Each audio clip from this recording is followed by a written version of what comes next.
Good afternoon. This is Burke Lyle here reporting, and I want to talk about kind of some games that happened last night in Major League Baseball. I'm not going to do this every day. I don't think I'd have time to do this every day, but it's Thursday, and I just want to talk about some interesting games that happened last night in Major League Baseball, and it's hard to believe. The trade deadline is 9 days away, and it's about to be August. What teams' rosters look like now could be very different, or slightly different.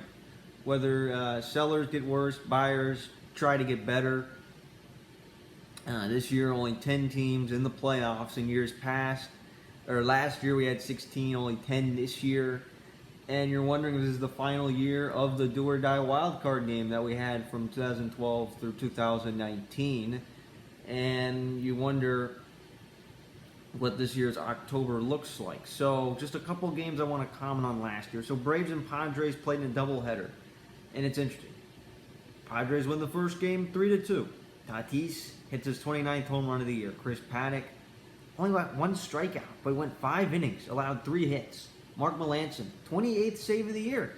You know, the Braves, I've watched them, they've had trouble with their bullpen. What if you had Mark Melancon? You have Mark Melancon get his 28th save of the year into the team that didn't want him. The Braves didn't want him. Second game, it's suspended midway through the 5th inning. And this comes after the Monday game is suspended as well. I mean, the Monday game got postponed. So now all of a sudden, you're trying to get in just one game, one game, and you're supposed to play 7 innings, and you just reschedule 2.5 games. By the way, when that game gets resumed is unknown. And whenever that might be, whether you have to find common off days to just go ahead and play it, when the Padres are on their way east or whatever, I mean, you have to look at, I'd have to really dive deep into their schedule for sure. But regardless of what you find, I mean, do you have the Braves play 161 games and the Padres play 161? Sometimes that happens. Now, how much impact that has on the playoffs, I don't know. It could have some impact on the National League East and the National League West as well. So it'll be interesting to see how big of a factor that is. But first inning, Eric Hosmer sac fly, Will Myers walk, Ha-Sung Kim doubles in Cronenworth and Myers. So it's 4-0. And the score is 5-0 in the top of the second. Bottom of the second, Braves score 2 runs. And who drove in the run? Think about the names. None of them are particularly famous. Okay? Heredia, who's at his big moments. Orlando Arcia, who was actually the Brewers shortstop for a while, got traded to the Braves fairly early on in the year and was spent a lot of time in Gwinnett. Now is basically the Braves starting left fielder. Ade Adrianza double, I think that was pinch hit, and then Jack Peterson single. None of them were expected to contribute in a big way this year. They're pretty much, at times, all in the starting lineup, and this comes after Acuna is out. So think about the Braves right now. And the score, by the way, is 5-4. That's what the score remains, but think about the Braves right now in terms of injuries. No, your outfield's gone. Marcell Ozuna, I don't think he's going to play this year. You wonder if he's going to play for the Braves again. That's a whole nother story. Pache got sent down to AAA, was not recalled. And Acuna out for the year. Just a terrible, terrible injury. I mean, just terrible luck. You feel bad for the kid who gets injured like that and has to miss the rest of the season. That's unfortunate. And the Braves, just thinking about them, I thought they were going to win the East this year. I thought they were going to go to the LCS. Now, all of a sudden, I don't think they're going to make it to the playoffs.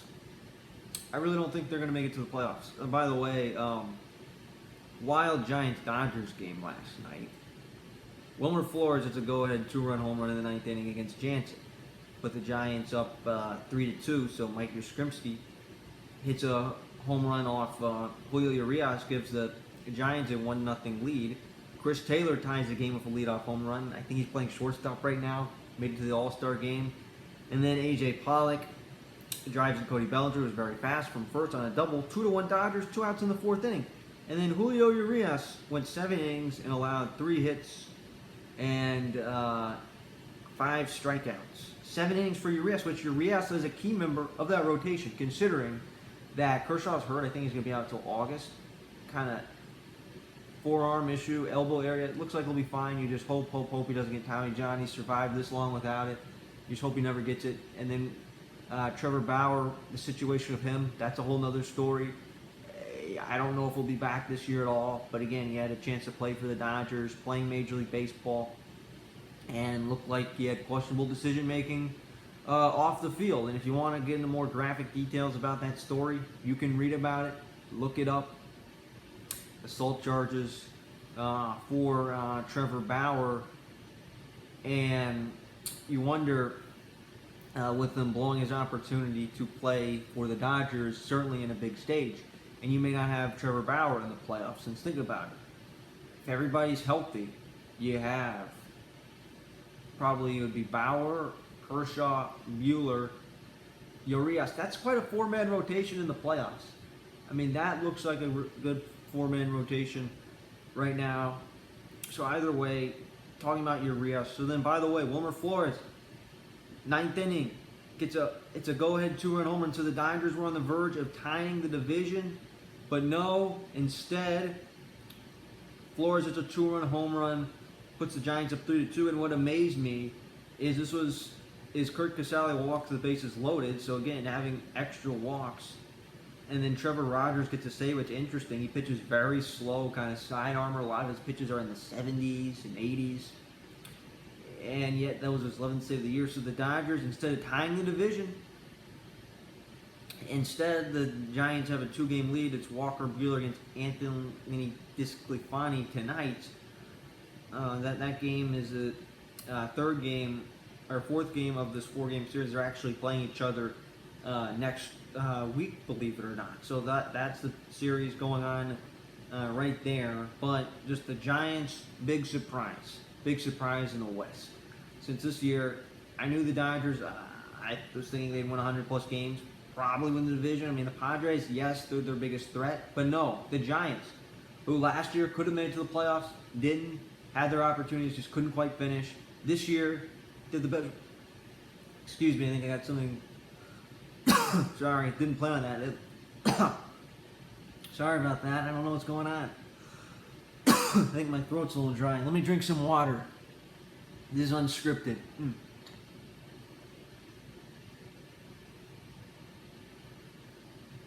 Alright, so now I'm back. Okay. Hopefully no more interruptions. So anyways, the point is, I didn't think the Giants would be a threat to the Dodgers this year. I didn't think the D-backs would be this bad. I thought maybe they can be a contender. It's just amazing how far this franchise has fallen. The D-backs, I mean, I'm thinking that could be a whole separate video. 2017 D-backs, where are they now? Team that won 93 games, made it to the playoffs against the Dodgers. So anyways, seeing the success of this Western Division, and again, and we'll do an official standings show, I think on Monday. That's what I was thinking about. But if you have, and this is what I'm talking about right now, if you have 3 teams from the West, probably are going to make it to the playoffs. More likely than not, are going to be the playoff teams from the West. So that basically takes up the wild card spots right there.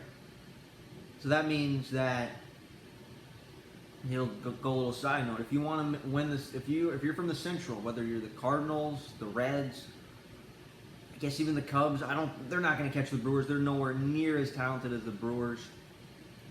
Then you have to win the Central. If you're from the East, which Braves, Phillies, the Mets without Jake DeGrom, you've got to get hot. You've got to win these. I don't see any of those teams getting the wild card. So basically, I think pretty much the top 3 teams in the Western Division are going to go to the playoffs. Now, who wins the division? It looks like it's between the Giants and Dodgers. The Padres are just a little bit back. That can change in a matter of weeks as we get closer to Labor Day. In terms of, so those would be the playoff spots right there. So now I want to talk about another interesting game. Yankees-Phillies. So that was an interesting game. So Gene Segura hit a home run, first pitch of the game, off Asher Wojciechowski's kind of a long reliever spot start guy. Guess made his way to the Yankees. Bryce Harper, it's an RBI double. At top of the third, down the left field line, 2-0. And by the way, Gleyber Torres, I think he's at 6-7 on the year. He had 3 as recently as Saturday. Maybe that game that they played against the Red Sox in the rain, where Torres came up and hit that home run, maybe that jump-started him. So he hits another home run, so it's 2-1. Phillies. In the bottom of the fourth, Craig Allen, who just started playing, former Indian, drives in Brett Gardner an RBI double. I mean, think about the injuries. Aaron Judge is out right now. Clint Frazier is out. The outfield shorthanded. The Yankees don't have their best offense right now. They're shorthanded. RBI double to left center. 2-2 tie. Estevan Florial, who you've been hearing about for a few years, prospect. His status has really dropped off in recent years, for sure. I felt like he peaked at 19-20, hits an infield single, 1 out in the 7th, steals second. Giancarlo Stanton, go ahead RBI single to the right side, 3-2 Yankees at this point in time. And then Rougned Odor, upper deck home run, 5-2 Yankees. I think it's over. Luke Williams, 2 RBI single. Again, if it weren't for the Phillies, he'd be playing Olympic baseball right now. That's what I've heard about him. 5-4 Yankees. Tying run score on a pass ball. 5-5. Reese Hoskins is picked off in the top of the 9th. Brad Miller strikes on 101-mile-per-hour fastball from Chapman. Maybe that's a sign that he's starting to improve. And then Ryan LaMare. It's a walk-off single to deep right. Actually went off the wall.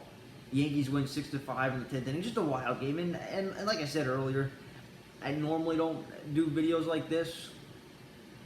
I think I'm more into news stories because, there's so many games in baseball. Really, when I only go deep dive into games are usually October baseball. Right now, because in baseball, it's just so many regular season games. You cannot single-handedly pick one regular season game. Maybe you can talk a bit about a series or potential series, and you could do certain things. But I just wanted to make a video like this just to see what it was like. So Yankees are 50-44 on the year. Yankees again might get a wild card spot, might not. About 3.5 games behind Oakland in that department. So this is Burke Lyle here, just going through a few baseball games. And